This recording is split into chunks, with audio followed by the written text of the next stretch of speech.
In the merciless torrent of rain that hammered the estate's slate roof like judgment itself, Mark stormed across the polished marble foyer, his soaked dress shoes squeaking with every furious step. He grabbed Emily's slender wrist with bruising force and yanked her toward the massive double doors carved from centuries-old oak.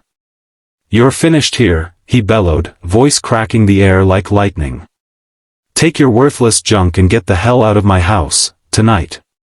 Unbeknownst to him in that moment of blind rage, every square foot of this $500 million palace, the sweeping double staircase with its wrought iron balustrade, the private cinema with velvet seats imported from Milan, the infinity pool that seemed to merge with the night sky, the entire 47-acre estate including the stables, guest cottages, and ancient orchards, was documented in ironclad legal records as belonging solely to Emily. Her parents, old-money philanthropists who died quietly 8 years earlier, had transferred title to her name alone, a protective measure she had never revealed, fearing it would shift the delicate balance of their love. Emily, 42, staggered backward onto the rain-lashed portico, her olive skin ghostly pale under the security lights, navy silk dress plastered to her body like mourning cloth. Rain streamed down her face, mingling with hot tears she could no longer contain. Her dark chestnut hair, usually swept into an elegant chignon, now clung in heavy wet ropes to her neck and shoulders. This was no heated quarrel that would end in apologies at dawn. This was annihilation, the obliteration of 22 years stitched together with shared sunrise coffee, whispered midnight confessions, hospital vigils during her mother's long illness, and the quiet promise renewed every anniversary that nothing could sever them. Losing him now meant losing the only man who ever truly saw her, the father of the dreams they once cradled together, the keeper of memories no one else could claim. If she drove away without resistance, the life they built, the laughter echoing in these halls, the children they never had but always planned for, the fragile trust that had survived every trial, would be erased forever. And yet he was already turning back inside, arm extended toward the woman whose pregnancy he had hidden for months. What venom had poisoned the heart that once beat only for her? The question scorched Emily's lungs with every ragged breath as thunder rolled overhead, illuminating the betrayal in cruel, electric white. She stumbled to her old silver sedan, the one she insisted on keeping for normalcy, and collapsed behind the wheel. The engine coughed to life and she pulled away, tires hissing on wet gravel, the estate shrinking in the rear view until its golden windows were swallowed by darkness. Memory after memory crashed over her like waves against rock. Their first encounter, a rainy October afternoon in a cramped University District cafe. Mark, 23 then, fair-skinned, hazel eyes bright with mischief, had bumped her table while juggling books and an umbrella. Coffee splashed across her notebook. Instead of mumbling apologies, he laughed, a warm, unguarded sound, and said, "Clearly the universe thinks we should start this conversation with a mess." They talked until closing, rain drumming the windows. He walked her to her dorm under his umbrella, shoulder brushing hers, and asked for her number with boyish nervousness that made her heart stutter. Their romance unfolded like pages in a cherished book. First date, a tiny Italian restaurant where he insisted on paying even though his wallet was thin. He fed her tiramisu from his fork and confessed he'd never met anyone who made silence feel so full. First kiss, under street lamps after a late movie, his hands cupping her face as if she were made of glass. Weekends became sacred, drives to the coast with windows down, singing terrible duets to the radio, winter nights in his tiny apartment where they cooked pasta from scratch and danced to jazz on an ancient record player, summer picnics in wildflower fields where he would lie with his head in her lap and read poetry aloud, voice soft against her skin. The proposal came on their third anniversary, a private overlook above the Pacific at golden hour. He wore the charcoal suit she loved, dropped to one knee on wet stone, ring trembling in his fingers.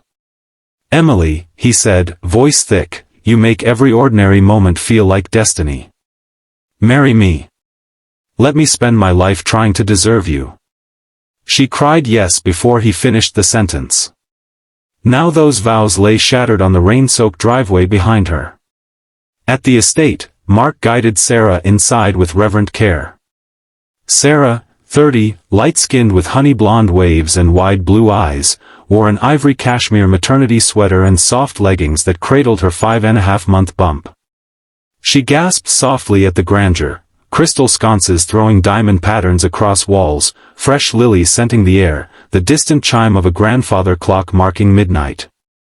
"This feels like a dream," she whispered, pressing against him. Mark kissed her forehead, tasting salt from the rain still on her skin. "It's real now. No more apartments, no more secrets. This is our beginning." They wandered slowly, through the sunroom where orchids bloomed year-round, past the library whose shelves held first editions he once dreamed of owning, into the master suite where moonlight spilled across the four-poster bed. Sarah traced the carving on the headboard, then turned and wrapped her arms around his neck. "Our baby will grow up knowing only beauty and safety," she murmured. Mark pulled her close, hands gentle on the small of her back, and for the first time in months felt something like peace. They ate late on the covered terrace, grilled salmon, roasted vegetables, sparkling cider in flutes. Sarah laughed when he fed her a bite of dessert, chocolate smudging her lip. He leaned in and kissed it away. Later, in bed, he rested his palm on her belly, feeling the tiny kicks that still startled him with wonder. "I love you both," he said into her hair. Sleep came easily for him that night, guilt buried beneath new hope.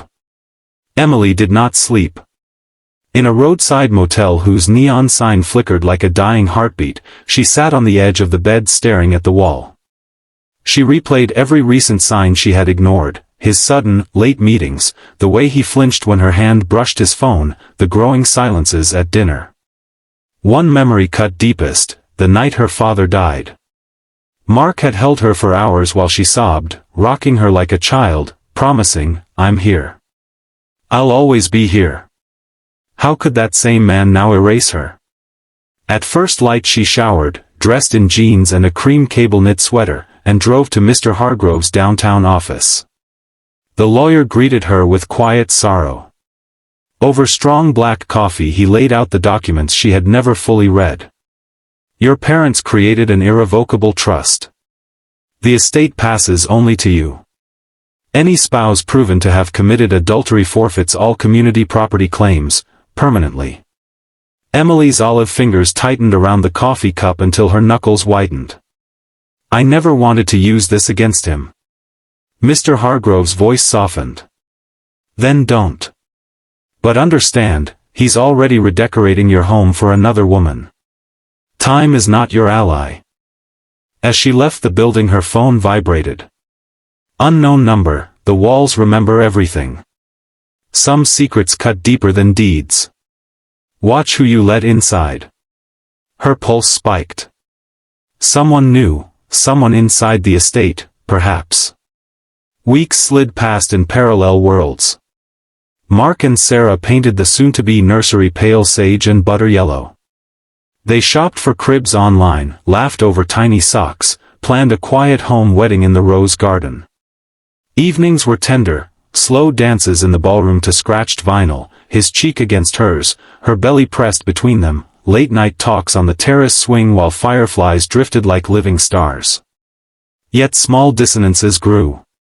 The long-time housekeeper, Maria, barely met his eyes. Certain drawers remained locked. Bills arrived addressed only to Emily.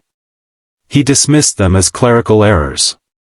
Emily lived in borrowed space, a friend's spare room, and worked methodically. She hired a discreet investigator who delivered folder after folder, time-stamped photos of Mark entering hotels with Sarah, credit card statements, text threads that once would have broken her. Each image was a fresh wound, yet she kept going. She remembered their 15th anniversary. He blindfolded her, drove her to a rented cabin, spent the weekend recreating their first date, pasta, bad dancing, whispered promises. "I choose you every day," he had said then. She clung to that version of him even as evidence mounted.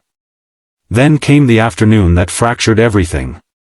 In the rose garden, late summer blooms heavy with scent, Mark knelt on one knee. A platinum band with a single emerald caught the sun. "Sarah, you've given me a future I didn't think I deserved." Marry me. Let's make this home ours forever. She accepted with joyful tears. Their kiss tasted of promise and salt. At that exact moment every light in the mansion died. Thunder cracked like a whip. Pounding shook the front gates. Mark ran outside, Sarah close behind. A figure stood drenched under the porte-cochere, Lydia, Emily's cousin, 38, tan skin gleaming, dark eyes blazing beneath a hooded raincoat. She held a waterproof envelope like a weapon. "Open it," she said. "Read who really owns the ground you're standing on." Mark ripped it open in the foyer, emergency lanterns throwing long shadows. The deed. The trust documents. Time-stamped affidavits. His name nowhere. His stomach dropped through the floor. Sarah whispered, "Mark," and stepped back, hand cradling her belly as if to shield the child from the truth. Lydia's voice cut clean. "Emily is giving you one chance. Pack. Leave. Or face a courtroom that will strip you bare." Mark sank onto the grand staircase, head in hands. Flashbacks assaulted him, Emily bandaging his hand after a kitchen accident, her quiet pride when his first big deal closed, the way she looked at him across crowded rooms like he was still the boy who spilled coffee on her notebook. Tears burned tracks down his fair cheeks. He had traded gold for glass. Emily waited in a small cafe 3 towns over, untouched latte cooling in front of her. When Mark arrived, suit wrinkled, eyes bloodshot, he fell to his knees on the worn carpet. "I was terrified, of failing you, of not measuring up once your parents were gone. I convinced myself you were hiding things because you didn't trust me. Sarah was, escape. But you are home. You've always been home." She lifted him slowly. They sat in silence at first, then words poured out, raw, jagged, necessary. He confessed every insecurity. She admitted her fear that wealth would change them. Forgiveness did not arrive in a rush, it crept in through cracked places, tentative and real. Sarah left 2 days later.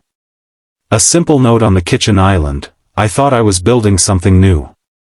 I see now I walked into something unbreakable. Be kind to each other. Heal." Months turned the estate into a place of quiet resurrection. Mark and Emily walked the same paths they once did as newlyweds, hand in hand at dusk, pausing at the rose arbor where he had proposed to someone else and remembering how close they came to permanent loss. They converted the nursery into a shared study filled with their favorite books. They began volunteering with a local marriage counseling program, sharing anonymized pieces of their story to help others navigate betrayal and return. One winter evening, snow dusting the gardens like powdered sugar, they sat before the library fireplace. Mark pulled her onto his lap, arms encircling her waist. "We almost lost everything," he murmured against her hair.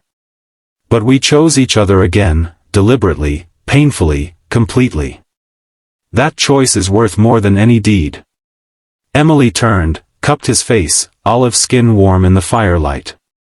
"Love isn't the absence of storms. It's the decision to rebuild after them, together." Their story became a quiet lighthouse for anyone lost in the wreckage of broken vows, proof that even after the deepest cut, honesty, humility, relentless forgiveness, and the stubborn refusal to let go of what was once true can raise something stronger from the ruins. Authentic love is never easy, never cheap, but it is the only fortune that cannot be stolen. If this story moved you, touched something raw inside, hit like and subscribe for more journeys that remind us why we keep fighting for the hearts that matter most.